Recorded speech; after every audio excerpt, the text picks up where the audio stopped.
കോഴിക്കോട് യുവാവിനെ ബന്ദിയാക്കി ലക്ഷങ്ങൾ തട്ടിയെടുക്കാൻ ശ്രമം. ചാലിൽ താഴം സ്വദേശിയായ യുവാവിനെ തട്ടിക്കൊണ്ടുപോയി ബന്ദിയാക്കിയത് ഒരാഴ്ചയോളം. യുവാവിന്റെ നഗ്ന ഫോട്ടോ മാതാവിന് അയച്ച് 8 ലക്ഷം രൂപ ആവശ്യപ്പെടുകയും ചെയ്തു. സംഭവത്തിൽ യുവതി ഉൾപ്പെടെ 7 പേർക്കെതിരെ ചേവായൂർ പോലീസിൽ പരാതി നൽകിയിട്ടുണ്ട്. രമ്യദാസാണ് വിവരങ്ങൾ നൽകുവാനായി ചേരുന്നത്. രമ്യ, ഇത് എപ്പോഴായിരുന്നു ഈ സംഭവം ഉണ്ടായത്? എന്തൊക്കെയാണ് മറ്റു വിശദാംശങ്ങൾ?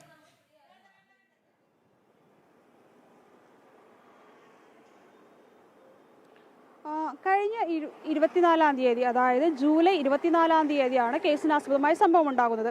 ഈ ബാംഗ്ലൂരിൽ ജോലി ചെയ്യുന്ന യുവാവിനെ, അത് സുഹൃത്തിൻ്റെ ഫ്ളാറ്റിൽ താമസിക്കുകയായിരുന്നു. അവിടെ നിന്നും യുവാവിൻ്റെ സുഹൃത്തുക്കളും കണ്ടാൽ അറിയുന്ന 4 പേരും ചേർന്ന് ഈ യുവാവിനെ ബാംഗ്ലൂരിൽ നിന്നും കഴിഞ്ഞ 24-ാം തീയതി തട്ടിക്കൊണ്ടുപോരുന്നു. തുടർന്ന് കോഴിക്കോട് ചാലിയത്ത് എത്തിച്ച് ഒരു വീട്ടിൽ താമസിപ്പിക്കുന്നു, ബന്ദിയാക്കി താമസിപ്പിക്കുന്നു. തുടർന്നാണ് ഈ യുവാവിൻ്റെ ഫോൺ ഉപയോഗിച്ച് ഫോട്ടോ എല്ലാം എടുത്ത് മാതാവിന് അയച്ചു നൽകുന്നു. 8 ലക്ഷം രൂപയാണ് ഇവർ ആവശ്യപ്പെടുന്നതെങ്കിൽ മാത്രമേ മകനെ വിട്ടു നൽകൂ എന്നുള്ളതാണ് പറയുന്നത്. പക്ഷേ ആ അവസരത്തിൽ മാതാവ് ഈ പോലീസുമായി ബന്ധപ്പെടാനോ അല്ലെങ്കിൽ ഇത്തരത്തിൽ പരാതി ഒന്നും ശ്രമിച്ചിരുന്നില്ല.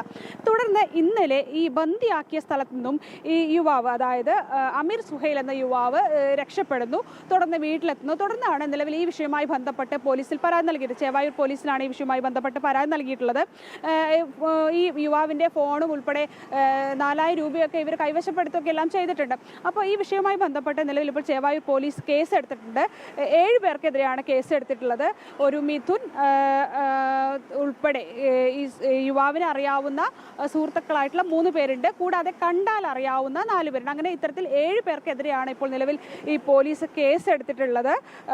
ഇതുമായി ബന്ധപ്പെട്ട് കാരണം ഇവരുടെ മോട്ടീവ് എന്താണെന്നുള്ളതാണ് ഇനി തിരിച്ചറിയേണ്ടത്. കാരണം ഇത്തരത്തിൽ 8 ലക്ഷം രൂപ ഇവർ ആവശ്യപ്പെട്ടിരുന്നു. ഇന്നത്തെ വീഡിയോ ഉൾപ്പെടെ ഈ മാതാവിന് അയച്ചു കൊടുത്തിട്ട് മറ്റെന്തെങ്കിലും വിഷയങ്ങളുണ്ടോ, ഇവർ തമ്മിൽ സാമ്പത്തിക ഇടപാടുകളുണ്ടോ, അല്ലെങ്കിൽ മറ്റെന്തെങ്കിലും ഇത്തരത്തിലൊരു വിഷയമാണോ ഇത്തരത്തിലൊരു തട്ടിക്കൊണ്ടുപോകലിന് കാരണമെന്നുൾപ്പെടെയുള്ള കാര്യങ്ങൾ ഇപ്പോൾ പോലീസ് അന്വേഷിച്ചു വരികയാണ്.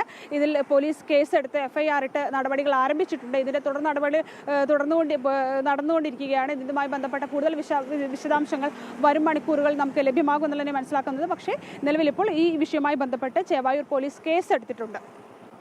രമ്യദാസാണ് കോഴിക്കോട് നിന്നും വിവരങ്ങൾ നൽകിയത്.